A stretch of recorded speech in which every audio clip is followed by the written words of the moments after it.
Perkenalkan, nama saya Walid Wulida Karuniaullah dengan NIM V1624088. Di sini saya akan menjelaskan mengenai supply chain management pada teh pucuk harum.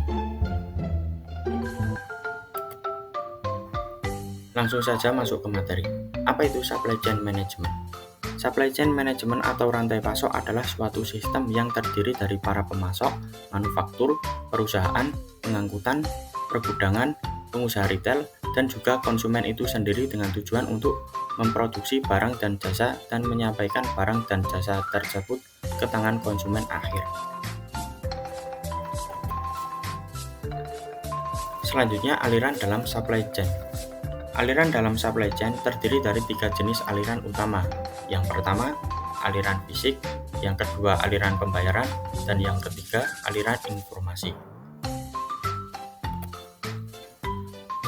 Pada slide ini, saya akan menjelaskan tentang aliran fisik. Yang pertama, proses dimulai dari pengambilan daun teh di kebun. Yang kedua, setelah daun teh dikumpulkan, proses selanjutnya adalah filtrasi dan sterilisasi.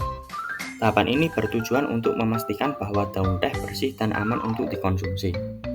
Yang ketiga, pengemasan produk. Daun teh yang sudah diolah kemudian dikemas. Proses pengemasan sangat penting untuk menjaga kualitas, memperpanjang masa simpan, serta memudahkan distribusi ke konsumen. Yang terakhir, penyimpanan dan distribusi. Produk teh yang sudah dikemas disimpan di gudang dan didistribusikan ke berbagai titik penjualan, seperti toko, supermarket, atau langsung ke konsumen. Selanjutnya kita masuk ke bagian aliran pembayaran. Yang pertama, customer ke retailer. Konsumen membeli produk dari retailer dan melakukan pembayaran. Ini adalah awal dari aliran uang dalam supply chain. Yang kedua, retailer ke distributor. Retailer kemudian membayar kepada distributor untuk membeli kembali stok barang. Yang ketiga, distributor ke produsen. Distributor membayar kepada produsen sebagai sumber utama barang. Yang terakhir, produsen ke supplier. Produsen melakukan pembayaran ke supplier atas bahan baku dan komponen yang digunakan dalam proses produksi. Selanjutnya, aliran informasi. Yang pertama, dari retailer ke produsen, di mana retailer mengirimkan data penjualan harian atau mingguan ke produsen. Data ini sangat penting karena digunakan untuk melakukan forecasting atau peramalan permintaan dan untuk pengisian ulang stok. Yang kedua, dari distributor ke produsen, di mana distributor memberikan informasi mengenai order stok, jadwal pengiriman, hingga permintaan musiman. Dengan informasi ini, produsen bisa merencanakan produksi secara lebih tepat waktu dan efisien. Yang ketiga, dari produsen ke supplier, di mana produsen memberikan forecast kebutuhan bahan baku, spesifikasi bahan, serta jadwal pengiriman bahan ke supplier. Hal ini memastikan ketersediaan bahan baku sesuai kebutuhan produksi.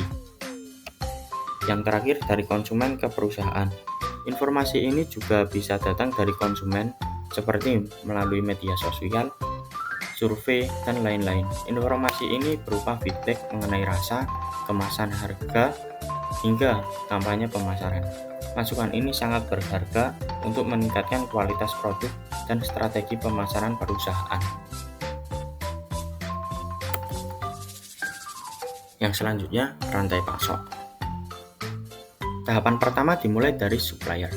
Di sini, bahan baku seperti pucuk daun teh, air, dan gula dikumpulkan. Para petani dan pemasok bertanggung jawab atas kualitas dan ketersediaan bahan dasar ini. Tanpa kualitas dari hulu, tentu hasil akhirnya tidak akan maksimal. Kemudian masuk ke tahap produksi, di mana PT Mayora Tbk berperan sebagai manufaktur.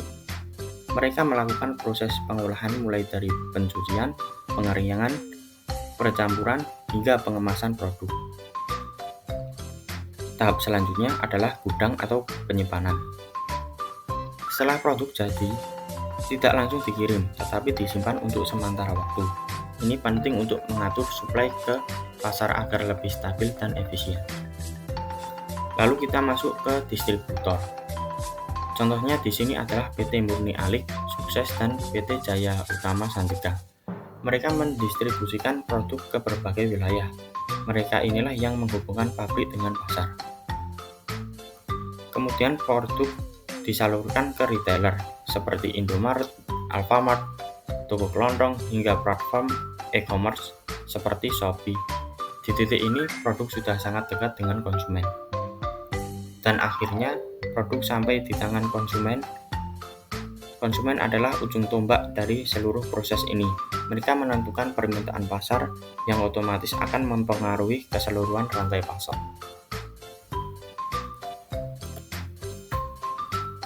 Sekian penjelasan mengenai supply chain management. Jika ada kata-kata yang salah, mohon dimaafkan. Dan semoga video ini menambah pengetahuan kita. Terima kasih.